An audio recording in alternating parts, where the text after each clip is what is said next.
मणिपुर जल रहा है, घर लूटे जा रहे हैं, जलाए जा रहे हैं और जमींदोज कर दिए जा रहे हैं। यहाँ तक कि नेताओं और विधायकों के घर भी जला दिए गए। नौजवान, बच्चे, बड़े, बूढ़े, औरतें, किसी को भी नहीं बख्शा गया। उन्हें मारा पीटा जा रहा है, जान से मार दिया जा रहा है। ऐसे में कुछ सवालों के जवाब जानना ज़रूरी है, जिनके बारे में आज हम चर्चा करेंगे। मणिपुर में इस भयानक हिंसा का जिम्मेदार कौन है? कौन इनका समर्थन कर रहा है? मणिपुर के लोगों के पास इतनी भारी मात्रा में हथियार कैसे आए? और सबसे ज़रूरी सवाल कि इस हिंसा को रोकने के लिए सरकार ने क्या-क्या कदम उठाए हैं, जानेंगे आज के इस वीडियो में। 3 मई के इम्फाल टाइम के संध्यांक में खबर छपी, peace rally turned violent in Churachandpur district. दरअसल 3 मई ATSUM यानी all tribal student union Manipur द्वारा एक प्रदर्शन रैली आयोजित की गई थी। यह प्रदर्शन रैली मणिपुर हाई कोर्ट के एक निर्णय का विरोध कर रही थी, जो राज्य को परामर्श दे रहा था कि वह मैतेई समुदाय के लोगों को ST आरक्षण देने के संबंध में विचार करे। यह प्रदर्शन मणिपुर के कई जिलों में हो रहा था, जिनमें चूराचांदपुर प्रमुख था। स्टूडेंट्स और अन्य कुकी समुदाय के लोग मौजूद थे। देखते ही देखते भीड़ बेकाबू हो गई और हिंसक भीड़ में तब्दील हो गई। कैलेंडर में तारीख बदली 4 मई 2023। पूरे राज्य में भारतीय सेना, CRPF, BSF, पुलिस और असम राइफल्स के जवान तैनात कर दिए गए। रैपिड एक्शन की फोर्सेस राज्य में फ्लैग मार्च करने लगी। रातों रात लोगों को राहत कैंपों में पहुंचाया जाने लगा। इस बीच मणिपुर के मुख्यमंत्री बीरेन्द्र सिंह का बयान आता है, flag marches are conducted to keep situation under control. लेकिन क्या यह बात सत्य थी? मणिपुर क्या अब भी अंडर कंट्रोल था? आइए जानते हैं मणिपुर के हालात कितना काबू थे। आप इस बात से अंदाजा लगा सकते हैं कि 4 मई को शाम को कांगपोकपिक जिले में एक घटना होती है। 800 से 1000 लोगों की भीड़ 3 महिलाओं को निर्वस्त्र करके पूरे गांव में घुमाया और बाद में उनमें से एक महिला का गैंग रेप भी किया। इंटरनेट सेवा बंद होने के कारण यह घटना प्रकाश में ही नहीं आती। जब यह घटना प्रकाश में आती है तो मणिपुर के गृह मंत्री और मुख्यमंत्री N बीरेन्द्र सिंह का बयान आता है। FIR तो सिमिलर FIR 100 की है ना, यहाँ पे फिर सिमिलर केसेस अभी हुआ है। अभी इसीलिए इंटरनेट बैन किया हुआ है। तो एक केस में आप लोग ऐसा, लेकिन आई कंडेम इट। एंड अब जो है इसमें जो हाइनेस क्राइम है, क्राइम अगेंस्ट ह्यूमैनिटी है, इसको हम एक आदमी पकड़ लिया है और जो भी है उसको ताकत लगा के पनिशमेंट। मणिपुर के CM के इस बयान से आप अंदाजा लगा ही सकते हैं कि जब मणिपुर का चीफ मिनिस्टर ही यह स्वीकार कर रहा है कि इस तरीके के सैकड़ों केस मणिपुर के ग्राउंड पर हो रहे हैं, तब स्थिति कितनी भयावह होगी, बात का अंदाजा इसी बात से लगाया जा सकता है। इतने जघन्य अपराधों, हिंसा, लूटमार के बीच सवाल अब भी वही है कि इन भयावह हिंसा का कारण क्या है। इस हिंसा का कारण समझने से पहले हमें मणिपुर का भूगोल और जनसंख्या वितरण समझना होगा। मणिपुर राज्य की चारों ओर पहाड़ियां हैं और बीच का कुछ हिस्सा मैदानी इलाका है। आइए सबसे पहले जानते हैं कि कौन है ये मैतेई और कुकी समुदाय। मैतेई समुदाय मणिपुर का बहुसंख्यक वर्ग है। इनकी जीवन शैली अन्य समुदायों से बेहतर है। क्योंकि ये राजधानी और उससे सटे इलाकों में रहते हैं, इसलिए बेहतर सुविधाओं के चलते इनकी स्थिति कुकी की तुलना में बेहतर है। राजनीतिक भागीदारी में भी मैतेई समुदाय बहुसंख्यक है और इसी कारण से अन्य क्षेत्रों में भी। कुकी समुदाय बंगला भाषा से लिया गया है, जिसका अर्थ होता है छितरा हुआ। ऐसे लोग जो पहाड़ियों में फैले हुए हैं, आदिवासी हैं, जनजातियां हैं। इनमें से ज़्यादातर अफीम की खेती करते हैं और खेतों की सुरक्षा के लिए लाइसेंसी हथियार भी रखते हैं। मैतेई समुदाय के लोग स्वयं को मणिपुर का निवासी मानते हैं और कुकी समुदाय के लोगों को घुसपैठिया बताते हैं। ये संघर्ष पुराना है, पर अब हथियारबंद हिंसक मोड़ ले चुका है। आइए फिर से अब हिंसा के कारण पर आते हैं। मैदानी इलाका जहाँ पर मैतेई समुदाय लोग रहते हैं, वह इलाका राज्य के कुल क्षेत्रफल का मात्र 8% है और पहाड़ी इलाका जहाँ कुकी समुदाय के लोग रहते हैं, वह राज्य का कुल 92% है। तो समस्या कहाँ है? समस्या जनसंख्या वितरण के साथ साथ भौगोलिक अवस्था में भी है। वह भूभाग जहां मैतेई समुदाय के लोग मैदानी क्षेत्रों में रहते हैं, वह मात्र राज्य की क्षेत्रफल का 8% है, और जहां कुकी समुदाय के लोग रहते हैं, वह राज्य की कुल क्षेत्रफल का 92% है। आइए अब जानते हैं इस नरसंहार के पीछे के कुछ कारण। पहला कारण, तारीख 20 अप्रैल 2023। मणिपुर की हाईकोर्ट ने राज्य सरकार को निर्देशित किया कि वह मैतेई समुदाय के लोगों को एसटी आरक्षण देने के संबंध में विचार करे। इस बात को हम आगे विस्तृत रूप में समझेंगे। दूसरी वजह, नशे पर कार्रवाई। राज्य सरकार ने शासन व्यवस्था सुदृढ़ करने के लिए अफीम के बागानों पर छापे डालने शुरू कर दिए। उन्हें नष्ट किया जाने लगा, जिससे कुकी आदिवासी आक्रोश में आने लगे। ऐसा इसलिए हुआ कि कुकी आदिवासी ज़्यादातर मात्रा में अफीम की खेती करते थे और उसे गोल्डन ट्रायंगल यानी सुनहरे त्रिभुज में निर्यात करते थे। सरकार को यह लग रहा था कि बाहरी देशों से आए हुए शरणार्थी जंगलों में छिपे हुए हैं और मणिपुर में रह रहे हैं। अवैध रूप से घुसे लोगों को पकड़ने के लिए राज्य सरकार ने सर्वे शुरू कर दिया और अभियान चलाए गए। अभियान में लाखों कुकी बेघर हो गए, जिससे उनके मन में राज्य सरकार और शासन के प्रति विरोध की भावना पैदा हो गई। चौथा कारण था, इस अभियान के बीच राज्य सरकार ने एनआरसी लागू करने की पैरवी कर दी। इन सभी बातों का एक मुख्य कारण सामने निकल कर आता है कि दोनों समुदायों को यह लगता है कि उनका संकट अस्तित्व को लेकर है। मणिपुर का राजस्व अधिनियम यह कहता है कि कोई भी अनारक्षित समुदाय का व्यक्ति आरक्षित समुदाय के व्यक्तियों की जमीन नहीं खरीद सकता है। ऐसे में मैतेई समुदाय के लोगों को यह लगता है कि उनका अस्तित्व संकट में है, क्योंकि 1951 में मैतेई समुदाय के लोगों की जनसंख्या राज्य की कुल जनसंख्या का 59% थी, जो कि 2011 की जनसंख्या में मात्र 44% ही बची है।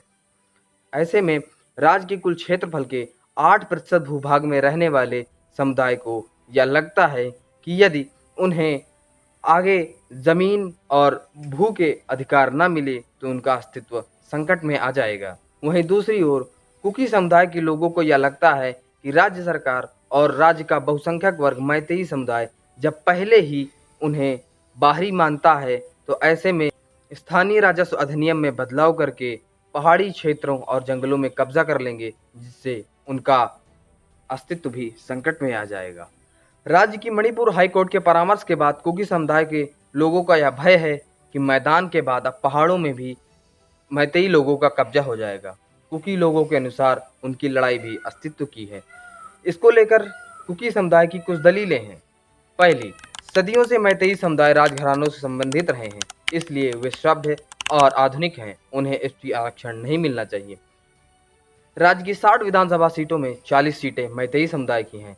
राज्य की नौकरियों में भी अधिकांश भागीदारी मैतेई समुदाय की है, इसलिए मैतेई का एसटी आरक्षण पाना कुकी समुदाय के लोगों के लिए नाइंसाफी होगी। अब बात आती है कि इस हिंसा का जिम्मेदार कौन है। मीरा पाइबी, हाई कोर्ट, राज्य सरकार, केंद्र सरकार या राज्य के अन्य कई संगठन। मैतेई एसटी रिजर्वेशन की डिमांड बहुत पहले से कर रहे थे। कुकी इसका विरोध कर रहे थे। जाहिर है कि टकराव होना था, पर इसको रोकने की जिम्मेदारी किसकी थी? कौन इसे भड़का रहा था?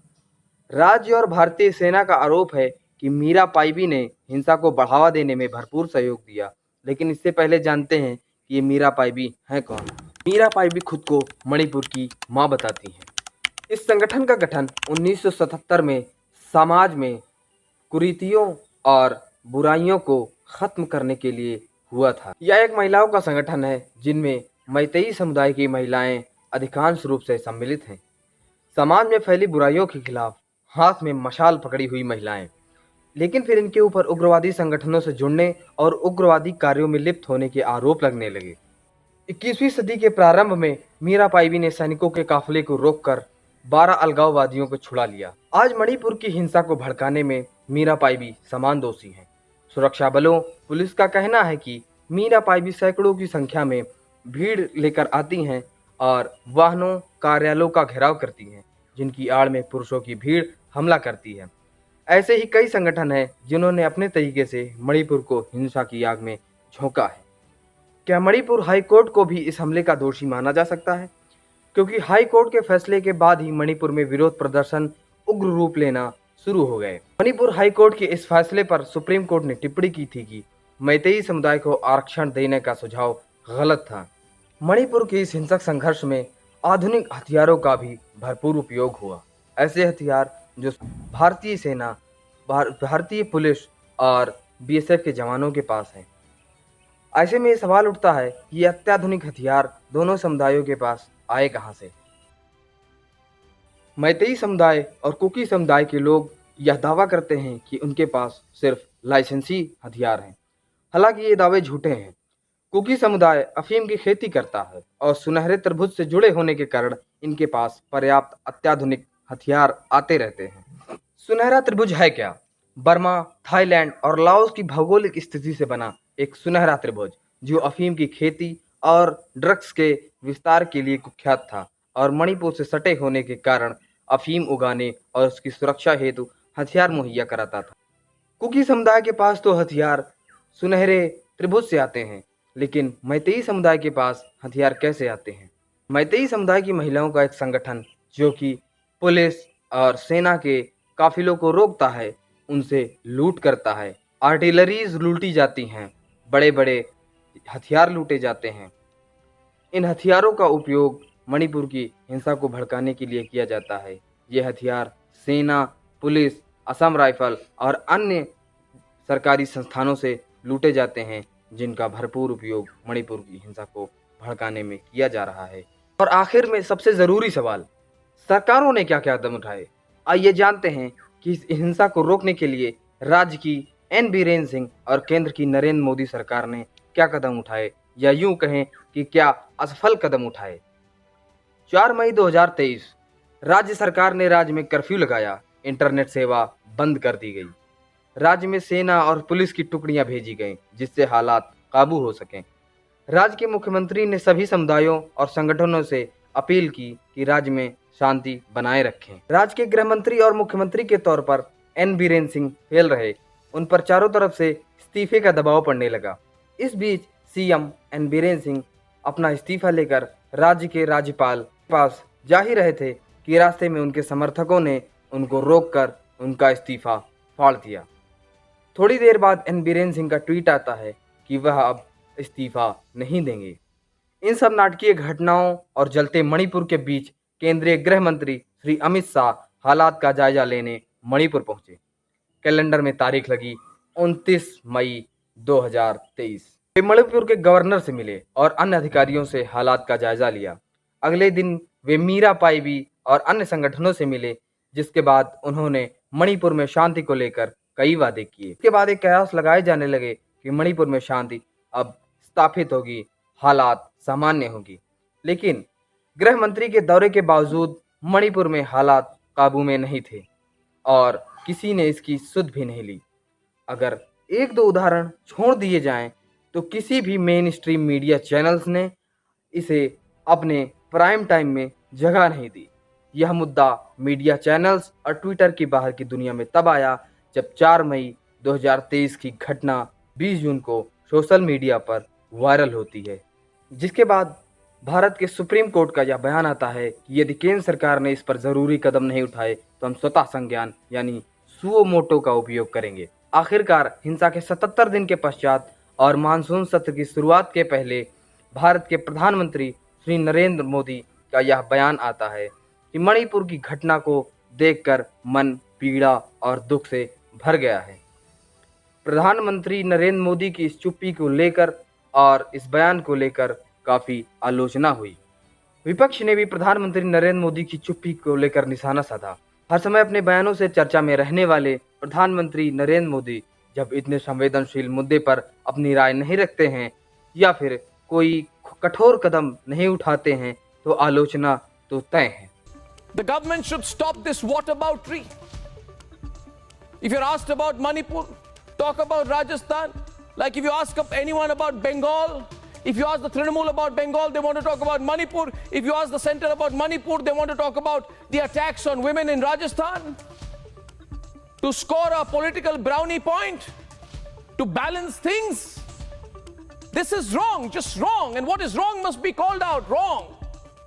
राजनीति से इतर सत्य यह है कि भारत की सीमा के अंदर का एक राज्य हिंसा की आग में जल रहा है। दो समुदाय एक दूसरे को मारने काटने पर तुले हुए हैं। हालात बेकाबू हैं। अभी उम्मीद की कोई किरण नजर नहीं आती। हम शीघ्र ही मणिपुर की शांति की कामना करते हैं, क्योंकि हालात अभी भी सुधरे नहीं हैं। मणिपुर अब भी जल रहा है। सवाल ये नहीं है कि बस्तियां किसने जलाई, सवाल यही है कि पागल के हाथ में माचिस किसने दी।